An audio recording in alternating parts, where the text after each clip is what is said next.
ఎవరినైనా పాతాళంలోకి పడేసేది, ఎవరి జీవితాన్నైనా అగాధంలోకి లాగేది పోస్ట్పోన్మెంట్ యాటిట్యూడ్. ఈరోజు చేయాల్సింది రేపటికి పోస్ట్పోన్ చేస్తే ఇంక మన పని అక్కడికే స్టాప్ అయిపోద్ది.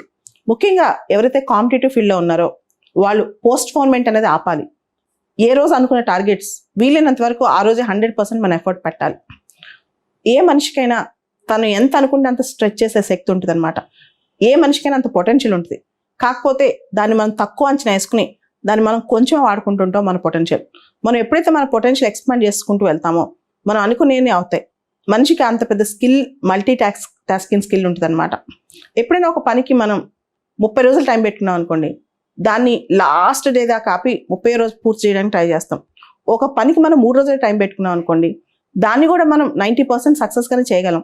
కానీ మనం ఏమనుకుంటాం అంటే మన పొటెన్షియల్ తక్కువ అంచనా వేసుకుని 30 రోజులు టైం పెట్టుకుంటాం. స్లోగా చేద్దాం, నిదానంగా చేద్దాం, పర్ఫెక్ట్గా చేద్దాం అనేది. ఈ ప్రపంచం ఇప్పుడు అలా లేదు. 30 రోజులు చేయాల్సిన పని 3 రోజులే టార్గెట్ పెట్టుకోవాలి.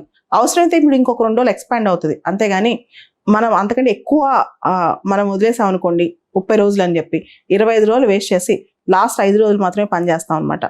అది మేనేజ్మెంట్ థియరీ కూడా, మనుషుల థియరీ కూడా అనమాట. ప్రపంచంలో ఏ విజేతం చూసినా వాళ్ళు అనుకున్న పని కోసం నిరంతరం శ్రమిస్తూనే ఉంటారు. ప్రతిరోజు దానికోసం కూర్చునే ఉంటారు. అదే టార్గెట్ పెట్టుకుని లైట్ వేసుకుని పని చేస్తూనే ఉంటారు అనమాట.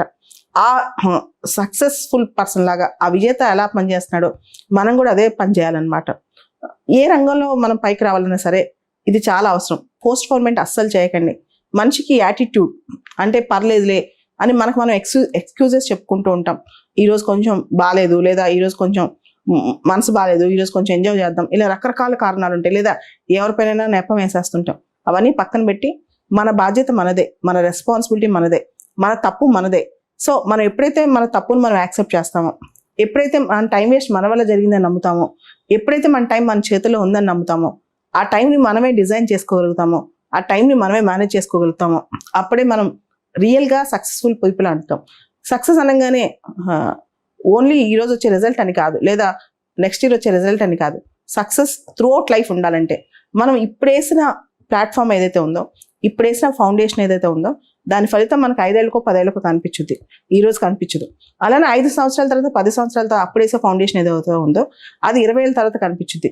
సో ఈ రోజు మనం వేస్ట్ చేసిన దాని ఫలితం ఈ రోజే ఆ నష్టం మనకు కనపడకపోవచ్చు. ఒక్కోసారి కొన్ని సంవత్సరాల తర్వాత ఏదైనా కనిపిస్తుంది అనమాట. ఏ స్కిల్ నేర్చుకున్నా సరే, మనిషికి ఎన్నో భాషలు నేర్చుకునే శక్తి, లేదా మనిషికి ఎన్నో కొత్త కాన్సెప్ట్స్ నేర్చుకునే శక్తి ఉంటుంది. ఏ స్కిల్ వృధా పోదు. బాగా బోర్ కొట్టింది అనుకోండి, ఒక కొత్త హాబీ డెవలప్ చేసుకోండి, ఒక కొత్త లాంగ్వేజ్ డెవలప్ చేసుకోండి, ఒక కొత్త ఎక్సర్సైజ్ మెథడ్ నేర్చుకోండి. ఇట్లా చాలా రకరకాల స్కిల్స్ మనం నేర్చుకోవచ్చు. మనం నేర్చుకున్న ఏ స్కిల్ అయినా సరే ఏదో ఒక రోజుకి మనకు ఉపయోగపడుతుంది. అది ఈ రోజు కాకపోతే 5 yearsకి అయినా సరే. సో ఎప్పుడైతే మనం టైం వేస్ట్ చేసి థింగ్స్ని పోస్ట్పోన్ చేస్తూ ఉన్నామో, ఈరోజు సాటర్డే ఈవినింగ్ కదా, సండే ఈవినింగ్ కదా, ఈరోజు మనం పూర్తిగా వేస్ట్ చేసేసుకోవచ్చు, లేజీగా ఉండొచ్చు అని డిసైడ్ అయ్యాము, అప్పుడే మన యొక్క అగాధం మనమే తీసుకుంటున్నాం అనమాట. మనం దానిలో కురుగుపోతూ ఉంటాం. చాలా వరకు యూత్, ముఖ్యంగా 20 to 30 years ఎవరైతే డిగ్రీ అయిపోయి ఇంకా రకరకాల ప్లేసెస్లో స్థిరపడాలనుకుంటారో వాళ్ళు చేసే పని ఏంటంటే వీకెండ్ కల్చర్స్, లేకపోతే ఈ ఎంటర్టైన్మెంట్ మోడ్స్, వీటన్నిటి వల్ల జరిగే నష్టం ఆ తర్వాత నెక్స్ట్ 20 yearsలో ఎక్కువ కనిపిస్తుంది.